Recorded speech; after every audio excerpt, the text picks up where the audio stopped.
Ciao a tutti, Non Solo Tulle presenta l'ultima parte della serie 10 minuti alla volta per sostituire un cappuccio rovinato.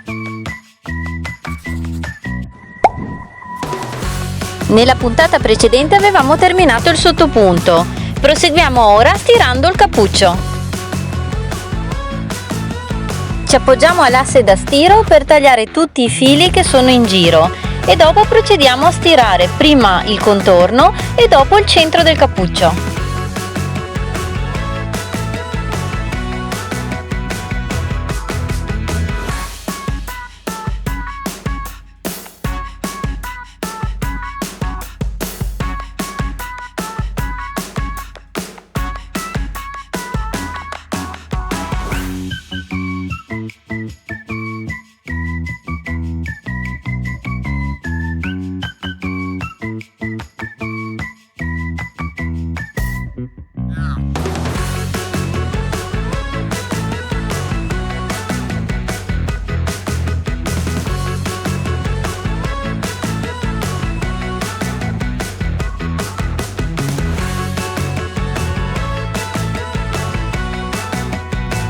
Stendete bene con le mani il cappuccio sull'asse e procedete appiattendo il più possibile la cucitura. Con il ferro da stiro e poco vapore, mi raccomando, cercate di minimizzare i difetti che possono essere usciti durante la confezione, ovviamente se sono piccolini.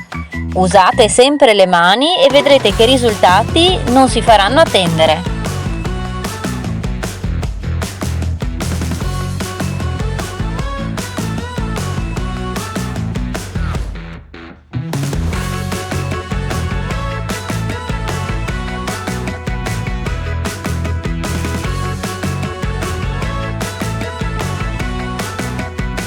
Ecco qua, non so se riuscite a vedere l'effetto appiattito dopo la stiratura. Sicuramente è tutto un altro discorso.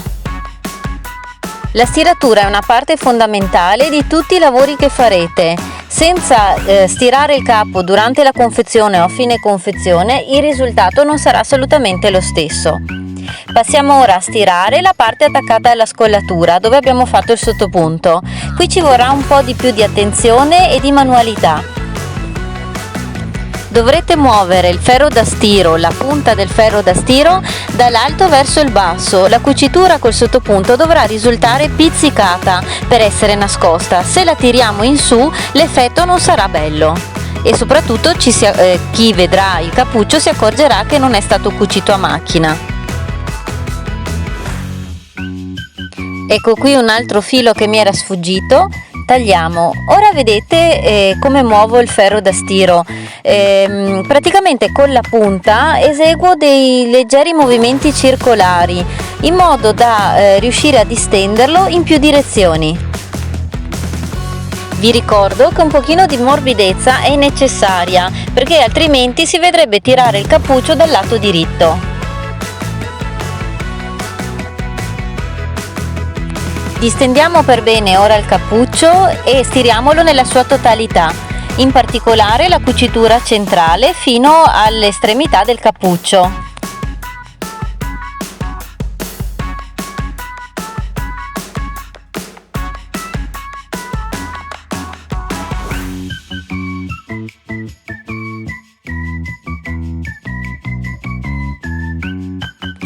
Se si tratta di un capo nuovo o comunque a cui tenete molto e non vi piace l'effetto del sottopunto, potete coprire la cucitura del sottopunto con della passamaneria. Può essere un nastro, un pizzetto, qualsiasi cosa che potete trovare al negozio di scampoli.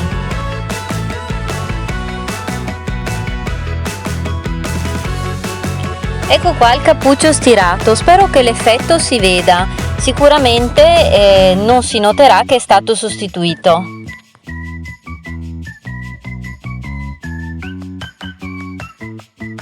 Mi sono spostata sul tavolo e vi mostro cosa ho trovato per fare il nastro da passare dentro la coulisse del cappuccio. Avevo in casa una striscia di maglia un po' elastica che piegherò a metà, cucirò sulle estremità e la passerò dentro alla coulisse. è nera come il cappuccio, fa contrasto dal diritto, quindi direi che è perfetta.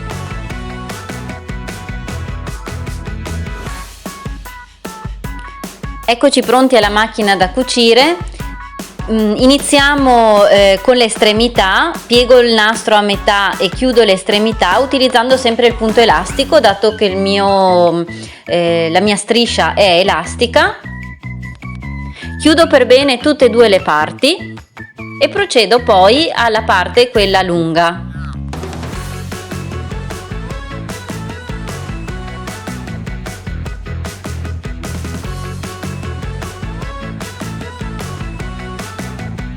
Tagliamo i fili .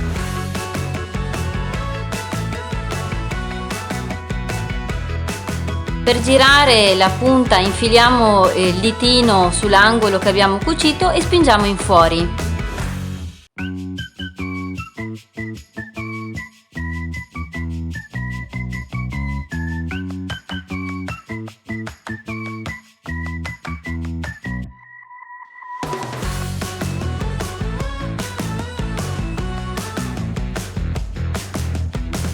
Vi consiglio di rifilare l'angolino che rimane cucito e che spunterebbe fuori quando poi cuciremo il lato lungo dello spago.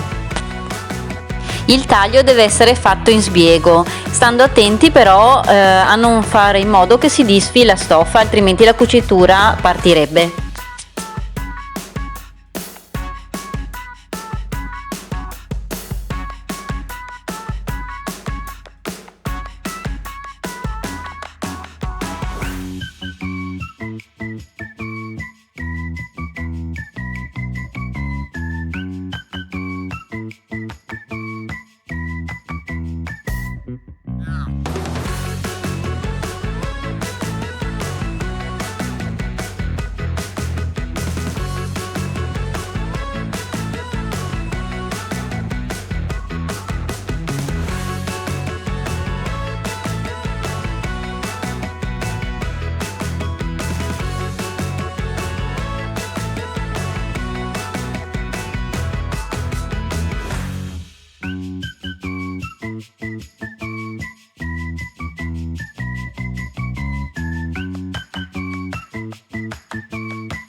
Tagliamo i fili ed ecco qui lo spago completato, pronto da inserire nel cappuccio. Come ho già spiegato nei video precedenti, non sarà eccezionale, ma ho recuperato cose che avevo in casa in quanto la felpa è vecchietta e non valeva la pena di star lì a fare ricami. Mi bastava poterla utilizzare ugualmente. Passiamo ora il nastro nel cappuccio. Dunque, non ho potuto usare gli attrezzi che vi ho illustrato in un video precedente perché il foro di metallo della coulisse era troppo stretto e il nastro troppo largo per infilarlo in quegli aggeggi. Quindi ho usato un semplice spillo a balia e ho fatto il procedimento nello stesso modo in cui ve lo insegno nel video che vi stavo dicendo.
Eccoci arrivati dall'altra parte, pronti a uscire con lo spago.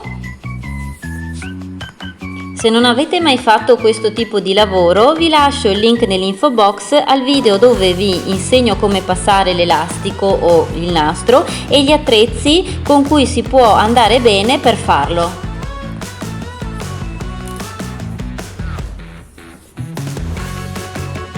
Ecco qui il cappuccio praticamente terminato con il nastro passato. Direi che è venuto un buon lavoro. Ma per renderlo ancora migliore, dato che il mio nastro è abbastanza largo, anche se rimane bombato, ho deciso di dare 2 punti a mano alle estremità, in modo da tenerlo chiuso un po' più stretto e che abbia l'effetto come se ci fossero 2 nodini o comunque un pezzo ristretto proprio al termine dello spago.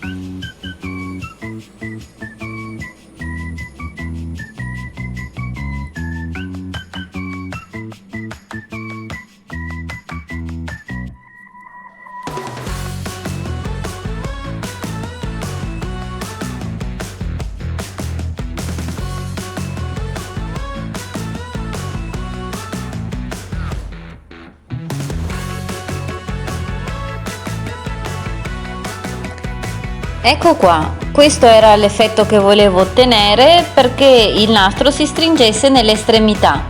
Fatemi sapere se vi è piaciuto. Ovviamente avete visto che il video è durato più di 10 minuti, ma non aveva senso farne un altro, quindi ho deciso di concludere per non sediarvi troppo. Un bacio a tutti! Vi ricordo di iscrivervi al canale e commentare il video. Il tuo feedback è molto importante per creare contenuti sempre più vicini alle vostre esigenze. Se vuoi essere avvisato ogni volta che esce un nuovo video, ricordati di attivare la campanella. Se ti fa piacere, puoi offrirmi un caffè virtuale cliccando il link nell'info box. Sentiti libero, se trovi validi ed aiuto i miei contenuti, di donare la cifra che puoi. e se non puoi sarò felice ugualmente se mi lasci un bel like. A presto, ciao!